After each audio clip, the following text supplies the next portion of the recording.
اگر آپ کے اچھے اعمال ہوئے تو وہاں آرام ہے، اور اگر برے اعمال ہے تو وہاں سزا ہے. تو آپ دو ہی آپ کو مل سکتا ہے، آرام یا سزا. تو انہوں نے کہا کہ نہیں، مجھ کو جب میرا انتقال ہوا تو مجھ کو دفنانے کے بعد لوگ جب چلے گئے نا، سوال کرنے والے فرشتے آ گئے، سوال جواب ہوا، سب ہوا. پھر فرشتے ہم سے پوچھے کہ تمہارا مشغلہ کیا تھا، تمہارا کام کیا تھا جب دنیا میں تھے؟ تو کہا اللہ کی عبادت کرتا تھا، اور سب سے میں جو پسند کرتا تھا وہ تلاوت قرآن تھا، قرآن شریف کی تلاوت تھی.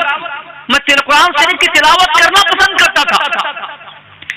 تو وہ فرشتے ہم کو کہنے لگے کہ سنو، اللہ کا یہ حکم ہے جو تمہاری پسند دنیا میں تھی، اللہ نے یہ حکم دیا تم قیامت تک قرآن پاک کی تلاوت کرتے رہنا. سبحان اللہ، سبحان اللہ.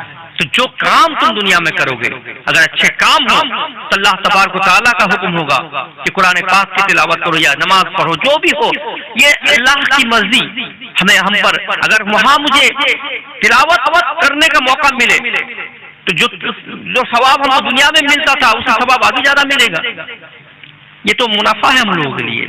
محترم حضرات، اللہ کے لیے دنیا ہی میں سب عبادت کرے، موت سے پہلے موت کی تیاری کرے. کوئی نہیں جانتا، میں نے پہلی بار پہلے میں بھی کہا، کوئی نہیں جانتا کب جانے والے ہیں، کب جائیں گے، کوئی نہیں جانتا. تو اس سے پہلے آپ تیار ہو جائیے. آپ کو تو جانا ہے نا، کہ تو حقیقت ہے، کسی کو کوئی معلوم نہیں، سب کو معلوم ہے. جو یہ حقیقت ہے، جو بھی آئے ہیں دنیا میں، چاہے انبیاء کرام ہو، چاہے اولیاء کرام ہو، چاہے بزرگان دین، کوئی بھی ہو، شہداء کا، سب جو اللہ کے سچے بندے ہیں، سب آئے ہیں اور دنیا سے گئے ہیں. لیکن اولیاء کرام، انبیاء کرام کی موت پل بھر کے لیے، بس جگہ. مومن تو مرتے نہیں ہیں، لیکن انبیاء کرام کیسے مر سکتے ہیں؟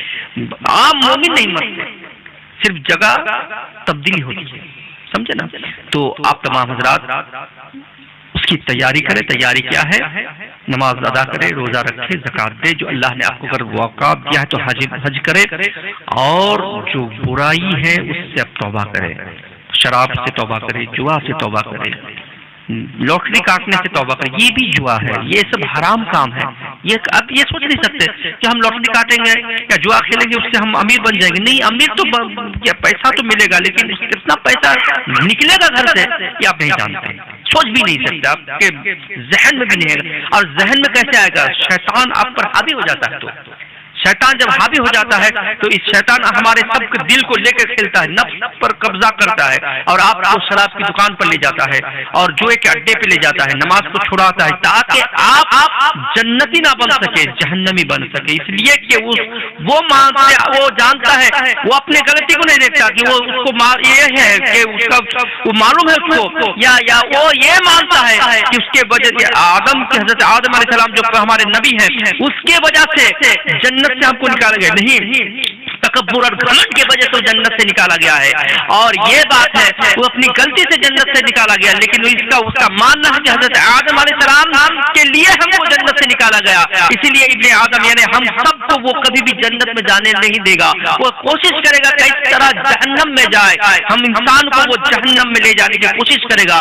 لیکن اللہ کے بندے نبی پاک صلی اللہ علیہ وسلم کے سچے جو امتی ہے وہ کبھی بھی اس کے بہکاؤ میں نہیں آئیں گے، اس کے کہنے پر نہیں آئیں گے. جو شیطان کے کہنے پر آیا وہ جہنمی بنا، اور جو اولیاء کرام اور انبیاء کرام کے حکم پر چلا، اللہ کے حکم پر چلا، وہ دنیا میں بھی کامیاب رہا، قبر میں جا کر بھی کامیاب ہوگا، اور قبر سے جب اٹھے گا وہاں بھی اللہ کی بارگاہ میں کامیاب ہو کر جنت میں جائے گا. اللہ کی بارگاہ میں دعا کروں گا اللہ تبارک تعالیٰ ہمیں آپ کو نیک کام کرنے کی توفیق عطا فرمائے. اور جس مقصد کے تحت جناب کیا نام ان کے اولاد کے مختار صاحب کے جو اولاد ہیں وہ جو محفل سجائے مقصد میں کامیابی، ان کے گناہ صغیرہ گناہ کبیرہ کو اللہ معاف فرمائے اور رحمت نور کی بارش عطا فرمائے، ان کو جنت میں جگہ عطا فرمائے. السلام علیکم ورحمۃ اللہ وبرکاتہ. السلام.